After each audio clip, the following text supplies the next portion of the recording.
Saturday morning, normal, early, new input. I have a little 10-week-old kitten who knows what time I need to get up. How does he know that? Because he knows it's Saturday. You have to get up and do a show with your good friend, Dewey Freeman. There you go. So we're on cat time or kitten time, perhaps. I don't know how so we have body clocks. We know that. And some people don't, they're blessed. They don't have to set an alarm. I set an alarm because I don't want to miss. And especially we record early on Saturday mornings. But during the week, I normally wake up at 6:30. 6:29, he comes crawling up right here and just start licking me. And it's like, yes, please. Dad. Thank you very much. And then the alarm goes, he's like, how do you know? How do they know, Dewey? I wish I knew. Is he there right now? Is he hanging out in the room? He is sitting in the room, and I have probably 20 robins sitting out having their breakfast, and he's contemplating them for breakfast because he's like, oh, I like the birds pops. Hey, I'm Mark Sylvester. This is Dewey Freeman. We're the Elder Council. And this week, Dewey, I was thinking about, I read this great piece where the guy said, why do we spend so much time trying to hack our productivity? And by that, he was meaning we don't feel as if we're as productive as we could be. So we're going to try to hack that some way. So that shows up as, I'm going to get better to-do list management, better task management, better note app. I'm going to get a better prompt. I mean, it's just all of these various things that will help me be more productive. And his thesis was, fuck all that. Just do the work. And that spoke to me so loudly, it just screamed at me, because for my entire adult life, if I had one quote that guided me, it is, the world belongs to those who show up. Ooh. So what does showing up mean to you as you so here's a perfect example. And I added my own little 3 words to that. Perfect. Which is with a plan. So here's the world belongs to those who show up. So you get a notice.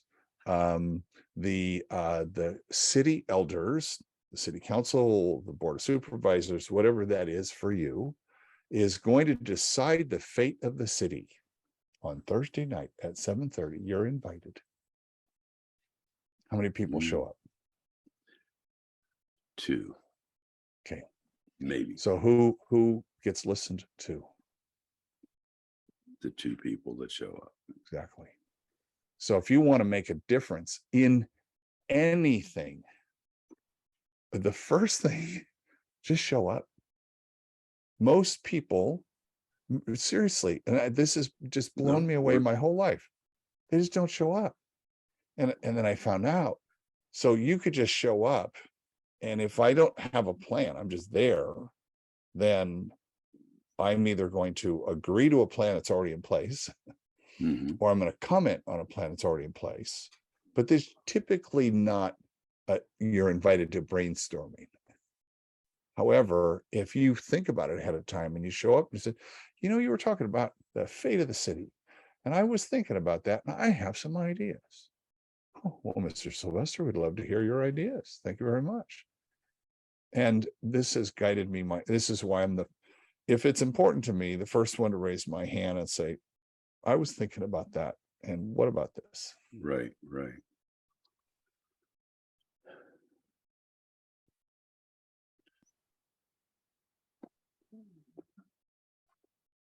So in showing up, I like your example of showing up for a meeting.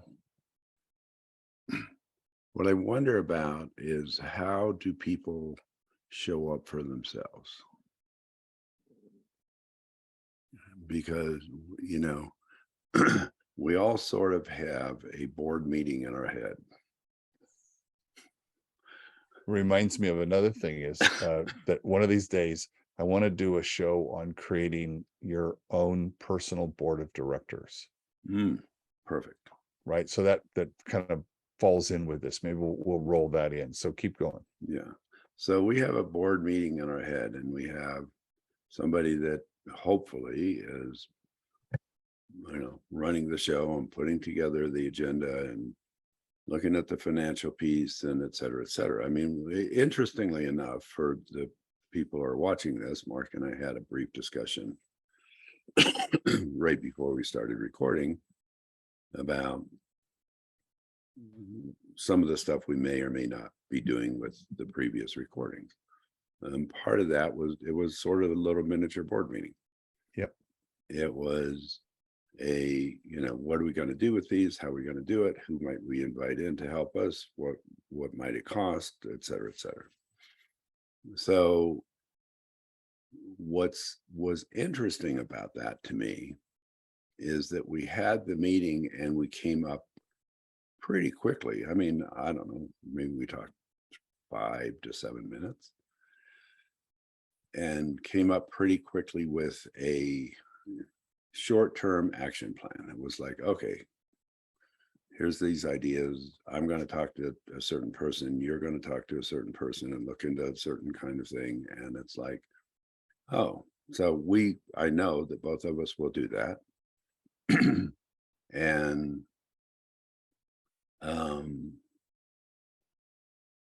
probably within a week, we will have another discussion about this. Even though our meeting isn't planned to have another discussion, I know that we will. One of the things I see happening with a lot of people and is there's more discussion about how to plan what we're going to plan versus planning it. Or there's more. You know what I call that? I have a word No, for but that. I want to hear. I call it the pre-mumble. Instead of that preamble. The pre-mumble. The pre-mumble. Right. And it's like, let's get to it. Right. Let's do the work. Right. Whatever that is at any given moment, it's about doing the work. And it's not procrastination. That's part of it. But I believe there is resistance. And Stephen Pressfield writes extensively about resistance. And that kind of, if you were to look at his body of work outside of his screenplays, it's all about resistance and what resistance looks like. He's a writer, and resistance is a good one because I'm going to sit down to write, okay, well, I'm going to sharpen all my pencils, make sure I got a lot of paper, and I'm going to check everything. I got my tea, got flowers. Okay, it's catfish. I got 800 things on my checklist, the pre-mumble before I start to mumble. And those are all distractions. You can just get up, sit, open your eyes, and just start spewing to get things going. You can do that. It's totally okay to do that.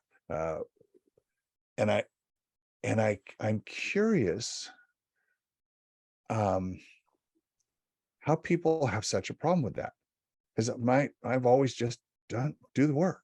But I see it all over, and I know you see it all the time with your clients. And doing the work in today's instance is do the work on yourself, or do the work in the relationship, or typically going to be in some relationship, do the work with a boss, do the work with someone. Have, to me, having a hard conversation is doing the work. So as you're talking, and it's bringing up, I literally 20 minutes ago, 30 minutes ago, was up the hill feeding my horses, and cleaning manure out of their feet and making sure they're okay. We had a, storm yesterday, et cetera, et cetera. And what kept going through my mind was how many people are afraid to get dirty. Huh.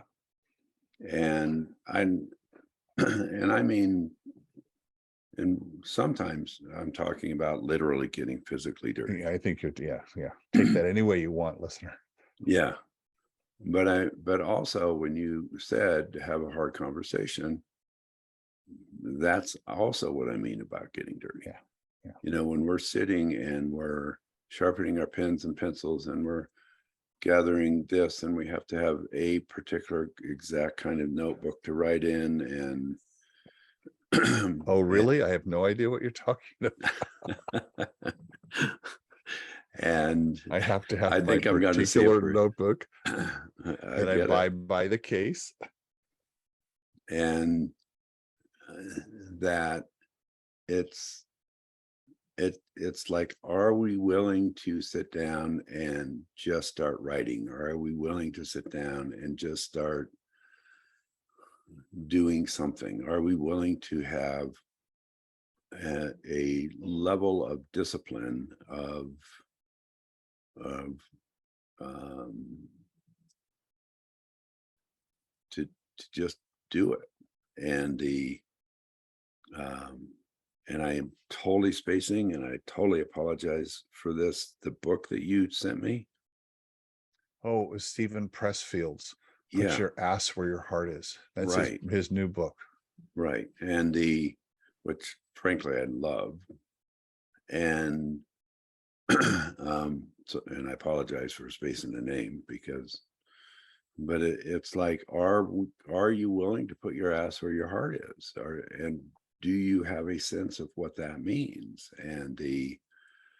Um and he was talking about writing, and I have listened to other people speak about writing, and are you actually willing to sit down for an hour a day and write? Are you willing? And I'm not talking about getting ready to sit down to write, and I'm not talking about going through a whole process of of getting ready to write, and then you have 10 minutes and then you go, oh, well, I'm not going to get anything done anyway, so I'll just go. But it's not just about writing. Are you willing to actually work? Yeah. And um and I want to share a story here. So I'm finishing up with a client the other day, young man, 28, 29 years old, and we're talking, and we're actually talking about him coming to the Man Uncivilized initiation. And he's excited about it. And then he goes, well, what kind of a break can I get financially? And I'm going, none. And and it's like, well, if I offer this, well, none. Well, if I offer this, none.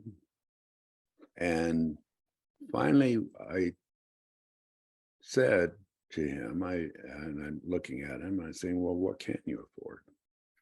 And he said he offered a number which was about half of what the initiation cost.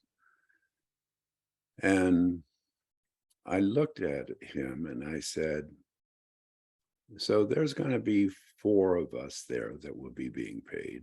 So the other half of that, which is, I'll just round number, I'll make it 1,600. What that means is that each of us are giving you $400. Put a fine point on it.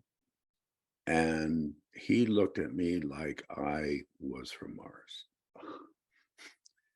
And then I said, each of the men who are there who will be leading, I know all of them personally very well, have worked their asses off. Are you working your ass off? And he looked, And he looked at me like, again, maybe this time, like I was from Venus or even a planet further away. And it was like, where is the piece of him stepping in and doing that work so that he can provide the resources for himself instead of asking for those resources to be given? And I like this guy. I mean, he's a good guy. He's athletic. He's smart. He's, you know, there's a good man.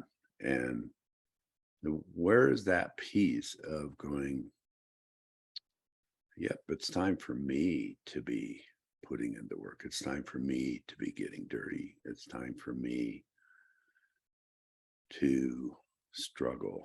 It's time for me to, if I'm going to write my shitty first draft. And what I wonder about, and I go back and forth between, is somebody lazy? Is somebody afraid? Is somebody entitled? Is what's behind that? And I think there's probably different reasons behind that. Most of them probably come down to some sort of inner self-judgment. You said a word that got me thinking there.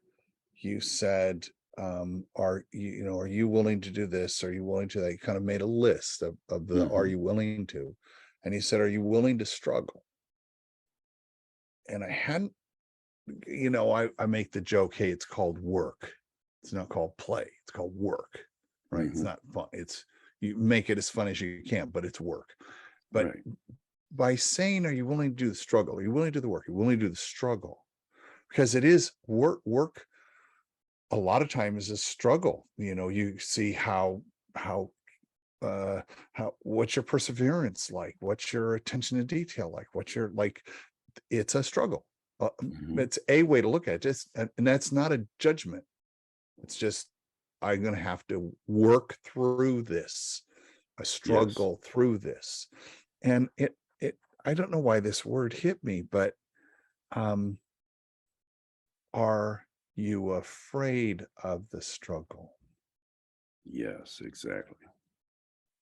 Yeah, I thought you would say yes. And it gets to fear, which is a fear of the unknown. And I don't know if I'm going to be any good at the work. Well, that's one of the pieces. Another is when we struggle, we actually might lose. Which we is actually, the risk. right. We actually might not be able to do what we want to do. We actually might get into a conflict with our partners and have a few days that feel really shitty. We might, we might fall off our horse. We might break a bone. We might, and either literally or figuratively, we might, we might do all of those things. So another quick story is, and this is another young man that I work with who, again, very bright, very kind being, literally got his first job ever, real job. And it's actually caring for horses and mucking stalls 3 days a week, like 10 hours a day. And it's in a climate that's hot and buggy, and where when he's out working, he's sweating, and it's like the first thing he does when he gets home is sort of strip off his clothes and put them in a pile by the door because they're not smelling so good. And he jumps in the shower, and his self-concept has skyrocketed. Huh. And how old did you say he was? He's early 30s. And it's his first job. Wow. It's his first heavy duty job. He fortunately comes from a family that is Yeah. financially Yeah, exactly. well Would off. have to be. Yeah. But it's not, and there's no put down to him. It's um but part of what he's getting is that the work, the struggle, the getting dirty, um the I really don't want to keep going at 2:30 in the afternoon when it's 110 degrees, but I have X, Y, and Z to finish. And um, those are the kinds of things that I wonder what's happened to that with some of our young men. Mm, And I wonder what has happened to that with, you know, what we have learned or what we have taught people to as an underlying ethic to where they sabotage themselves actually in the world. so the word sabotage makes me think of self-sabotage, and it feels like it's one of those therapeutic buzzwords that people will attach to some behavior and say, oh well, you're just self-sabotaging and Mhm, get over mhm. it. And so I'm curious, help me understand, because I'll hear that from people said, I was doing that to myself. And once I stopped doing that, I was able to proceed. Now, with me, I don't have a direct relationship with ever having done that I'm aware of, because been an entrepreneur since I was 16, and at 12 I wanted some money and my mom said, get a job. Mhm. So okay, that's what you do. You go get a job, You go figure it get a out, job. go get a job. Um, and if I sabotaged anything, I was a direct a recipient in a bad way of the sabotage. So I was Of the the bad news that comes what's with it. yeah, what's the opposite of self-sabotage? That was me. Um, but I know this is endemic. It's absolutely, I hear it all the time. So how do you here's the I'm finally get the question, doctor. I'm going to guess you're trained to see it when you hear it. What is it that people will say that's a clue to you that you can go, boom, I can go right there. We can, Ah, yep, thank got you it. very much. Shut up. I know exactly what the thing is. And you Yeah, I go know for it. exactly what you're doing. Um,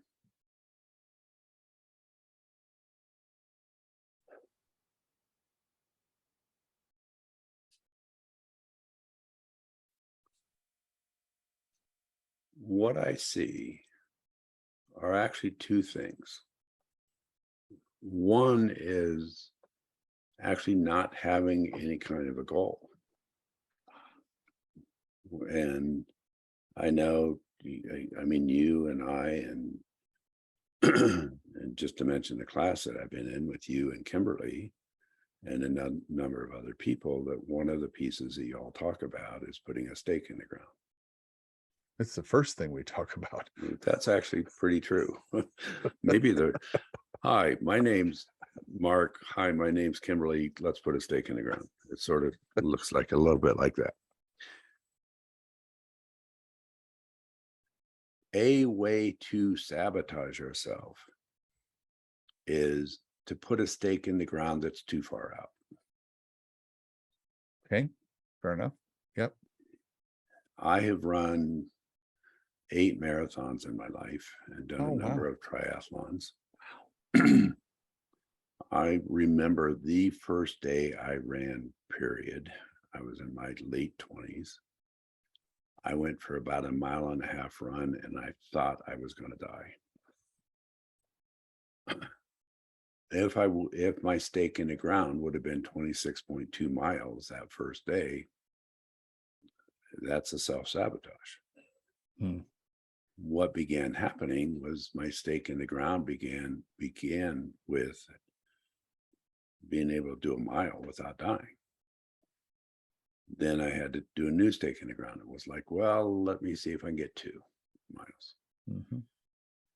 And so that's one piece, is that when we set ourselves up to fail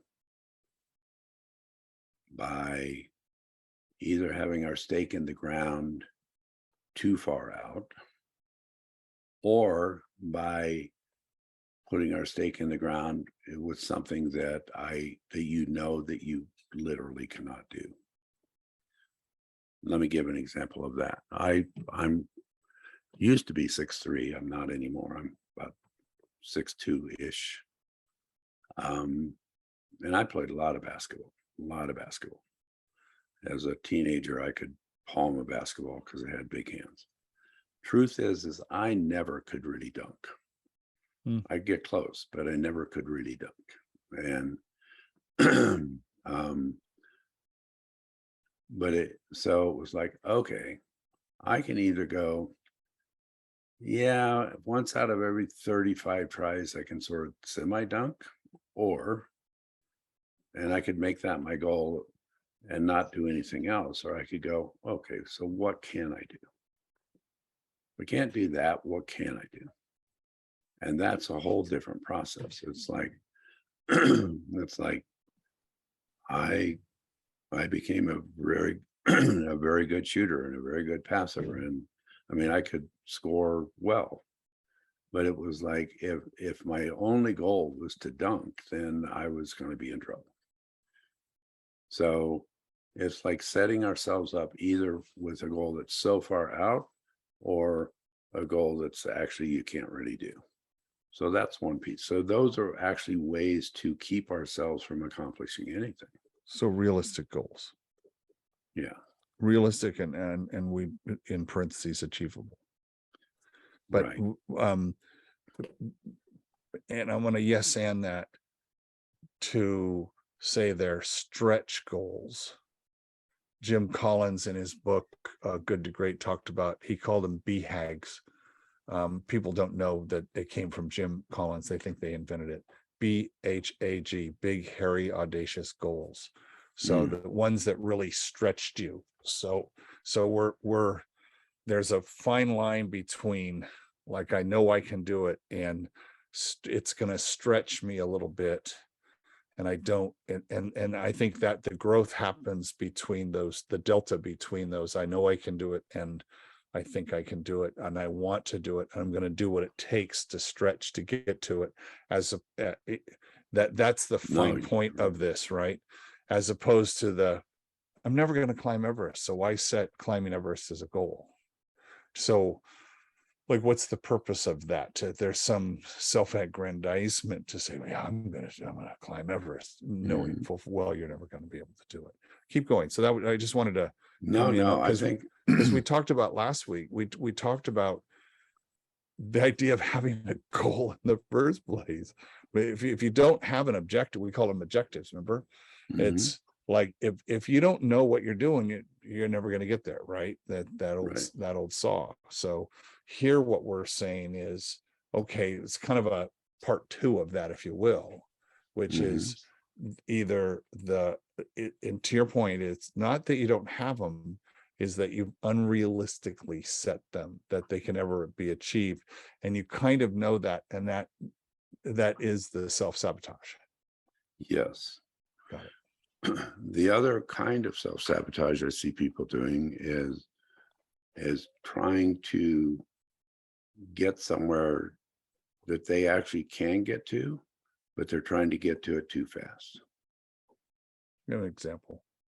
Well, example would be someone looking at you and what you've accomplished and going, and they're 25 and they're going, well, I knew what Mark did.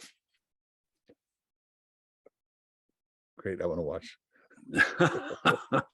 Same way with me. I see people that, they're 25, they graduated from a master's program in therapy, and it's like, they're out for a year and they're not quite sure why they can't do the same thing therapeutically that I can.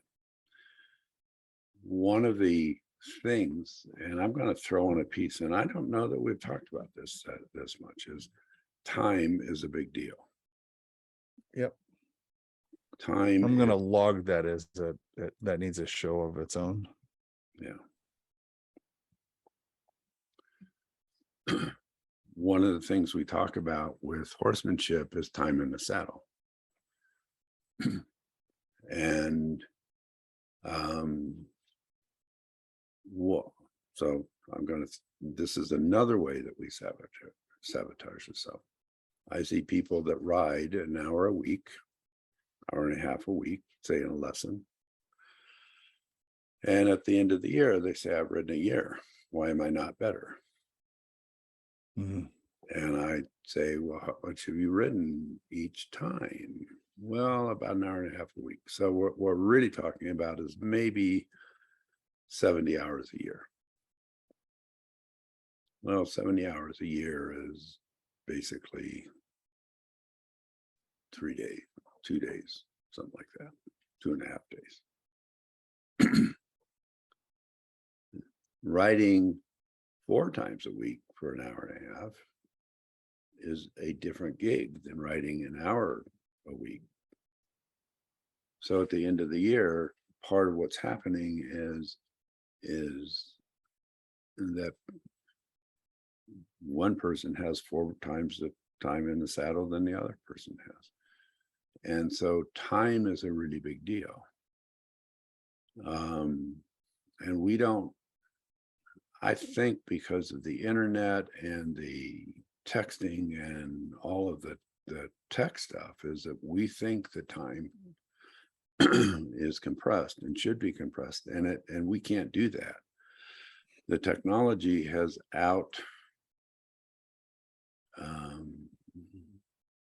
outpaced our evolutionary process. Hmm. And Is so part of that like instant grat as well, totally. right? And you know, generation, I think it's a generational thing for sure, because Mhm. I hate latency. I'm not comfortable with latency. I don't want late, but I'm a computer guy, right? So I want the mean time between the starting of an action and the completing of an action is 0. Right? I Right. said, boom. I was like, if I Google something, I want the answer now. I do not want to have to wait. And that is to your point. Um, but that behavior extends beyond our relationship with a screen, right? To your Yes. point, I expect that. Um, yeah, I'm gonna be professional. I mean, they used to say you got to pay your dues. You got to do the Mhm. work. Right. Malcolm Gladwell in Outliers tells a story that's, I don't know that the story is repeated, but the outcome where he says you need 10,000 hours of Mhm. doing a thing to become proficient at that. And, you know, he's such a good researcher. I love Malcolm for that, because he just researches the heck out of anything he writes, right? He's such a good journalist. And he's just studied people who are good at stuff, and it was 10,000 hours. And it turned out that the thing that you do when you have that time, which is when you're a teenager, right? I Mm. can sit in my room and play guitar for hours and hours. I can paint for hours and hours. I can work on, I'm watching a thing on the beginning of Industrial Light and Magic, starting with Star Wars, and all of those original guys, all during their teenage years were doing stop motion films at home because they were inspired by things they saw on Saturday in the movies with Ray Mhm. Harryhausen and those kind of things. So it's that 10,000 hours. And now in this time compressed life that we lead, where we're, you know, we have our relationship, we have our kids, we have our job, we have ourself, we don't have 10,000 hours. Well, we don't think we do. Oh, that's what I was hoping you were going to say. Yeah, Well, we need some hope, Doc. yeah, we don't think we do. Let me get brain geeky here for a minute.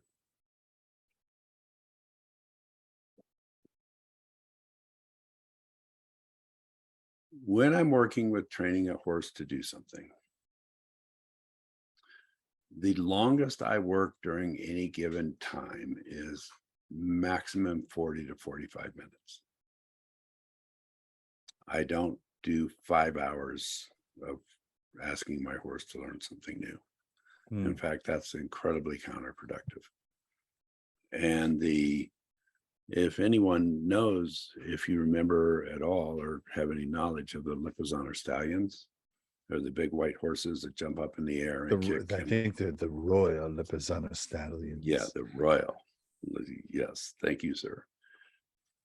Even they work between 30 and 40 minutes a day, 5 days a week. And to train their horses, they're like some of the top, most well-trained horses in the world. Here's what happens. When we do something new, we do that and our brain begins to change and our brain grows what are called dendrites. If you can take pictures, and we have pictures of dendrites in our brain and in our brain cells, and they look like these trees growing up. And when we do something for say 20 to 30 minutes, our brain continues to work on that activity or that project for the next 24 to 48 hours, Uh-huh. whether we're doing that or not. Uh-huh. And what is happening is dendrites are growing to be able to allow our brain to become competent at what we were learning earlier in the day. Okay, keep going. So Like this. here's a cool thing. And this is an example. So let's say a little kid is learning how to ride a transitioning from a tricycle to a bicycle. And they're out and they are practicing and they go 10 feet and fall over. And then they go 12 feet and fall over. And their dad's running behind them holding the seat. And after a little while, the little person is going to get themselves frustrated. And they're, I don't want to ride it anymore. And because they keep falling off. And if the parent is following their kid pretty well, they'll say, okay, let's take a break. Let's go have dinner, do bath, go to bed, let the kid sleep. The next day, the kid will go, okay, I'll try one more time. Then they get on their bike and ride. And it's actually because dendrites have grown overnight. Mm. And are allowing our bodies and our brains to incorporate the activities that we've done. And that happens, whether it's a physical activity and it happens, or whether it's a intellectual activity or a combination of both. And then the more new things that we do, in other words, the more stakes we put in the ground, the more ability that we're going to have. Mm. And but what our brains actually take time to, our brains need time to create those dendrites. They need time to put in for our nervous system to catch up with what we're doing and how we're doing it. The way that we oftentimes sabotage ourselves is, again, two ways.